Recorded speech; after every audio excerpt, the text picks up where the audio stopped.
Since it's f of g of 3, I'm going to use f as the framework, which is basically squaring the input and then subtracting 1.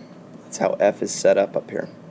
So the framework's set up. Now I'm going to put in g, and g, I'll use green for g, is 2 times an input minus 3.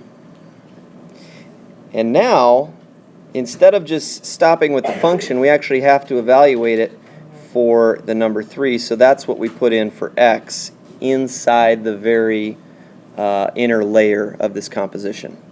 Okay, so I'm going to evaluate starting inside here. I get 2 times 3 minus 3. That's going to be 6 minus 3, so I get 3. And that's squared minus 1. We'll end up with 8. So now the framework is g, composed of f of negative 2. So g is set up to be 2 times the input minus 3.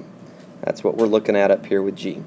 And inside that, I'll use blue for f, we have the input squared minus 1. It's all about the layers.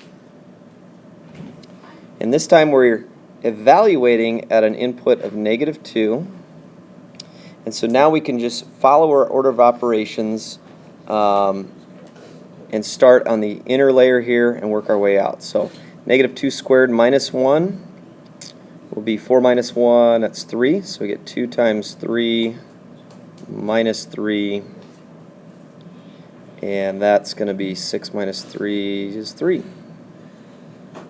So g of f of negative 2 is 3.